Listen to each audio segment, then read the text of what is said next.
to some source material focused right on Charleston, South Carolina fishing conditions. Specifically for today, June 4th, 2025. That's right. We've got reports, forecasts, basically the intel on what's happening out on the water right now. And our mission here is pretty straightforward. Unpack these reports, find the really interesting stuff, and figure out what it means for you if you're thinking about fishing today, June 4th. Exactly. Connecting the dots from these different sources. So it's June 4th. What are they telling us? All right, let's jump in. Starting maybe with the inshore and nearshore scene. What's the headline from the sources on Redfish? Well, it's interesting. The reports are definitely showing strong activity for the bigger bull reds. Anglers are finding them, which is great. Okay, good news there. But here's the contrast. Those same reports mention a scarcity of the slot-sized and underslot reds. Really? Where specifically? Particularly in places like the Ashley River and also the western edges of the harbor seem to be where finding those smaller reds is a bit tougher today. So, big ones, yes, smaller ones. Maybe not in those spots. Yeah. That's a key detail. What about other inshore fish, like speckled trout or flounder? Yeah, the news is better there. The sources indicate the bites improving for both trout and flounder. Oh, good. Where are they seeing that? Reports are pointing specifically towards the jetties and also in the rivers, seeing some good catches there. Okay, so jetties and rivers might be the spots for trout and flounder, and sheep's head, always a factor around structure. Yep, sources confirm they're active, pretty much where you'd expect, around docks, pilings, that sort of structure. They seem to be holding tight. Good to know. So, moving just a bit further out, nearshore reefs, what are the reports saying there? Out there, anglers are getting into good numbers of cobia and spadefish, too. Spadefish, nice. Yeah, and the sources actually make a point of saying the spadefish are giving a particularly strong fight right now, so something to look forward to. Yeah, definitely. Okay, let's zoom out further. Offshore fishing. What are the sources telling folks heading way out today? Offshore, anglers are running into mahi-mahi, blackfin tuna, king mackerel too, and red snapper are being reported as well. Solid variety.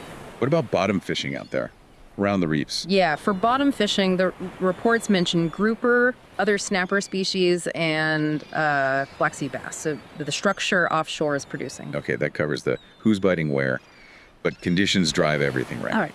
Let's talk about the natural influences. Solunar tables, tides. What did the sources say for June 4th? So the Solunar data rates today's activity as moderate, not off the charts, but decent. Okay. Any peak times? Yeah, the key thing is it highlights major feeding periods expected early this morning and then again late this afternoon. Those are the windows the tables point to. And we have the specific Charleston tide times from the sources too. We do. High tide was early, 3.17 a.m. at 4.8 feet.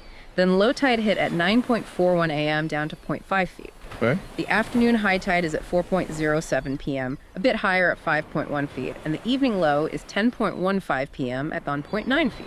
And you notice, those major feeding periods line up roughly with the tide changes, especially around those high and low points. Exactly. That moving water around the peaks and troughs often triggers feeding.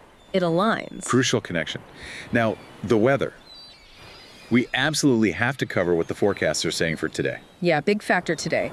Conditions described as mostly cloudy, humid, high temperature around 79 degrees Fahrenheit. Okay, manageable temps. But any precipitation? Yes. There's a definite chance of scattered showers and thunderstorms developing during the day. Something to watch. And the wind. That's always huge in Charleston. Huge. The sources are very clear. Easterly winds. And they're expected to be pretty strong, 15 to 25 miles per hour. Wow, 15 to 25 easterly. That's significant. It really is. And the reports even include a caution about, potential ponding on roads. But more importantly for us, how conditions on the water could change quickly with that wind and the storm potential. Okay, so let's recap the picture these sources paint for today, June 4th. We've got active fish across the board, inshore, nearshore, offshore, but with those specific details like the redfish sizes and locations. Right. Then you layer on those solunar feeding windows, likely boosted by the tide changes. And the big overlay, that strong easterly wind and the chance for storms. It makes for a dynamic day. Opportunities are there, definitely, if you can maybe hit those tide windows or target specific structures. But that wind and the potential storms, they really demand respect and planning. So, for you listening, thinking about today, how do these details, the specific tide times, that strong easterly wind, where the trout are biting versus the reds, how does that help you sharpen your strategy or understand the challenges ahead? Yeah, that's the key takeaway. And here's something to really chew on. With those strong 15-25 mile-an-hour easterlies blowing, and considering today's specific tide flow, how might that wind uniquely affect things? Like, could it push bait in a certain way that makes those sheep's head hold even tighter to specific sides of structures? Or maybe change how the water moves around the jetties, impacting that improving trout and flounder bite we heard about? It's about thinking how today's specific conditions really alter the game.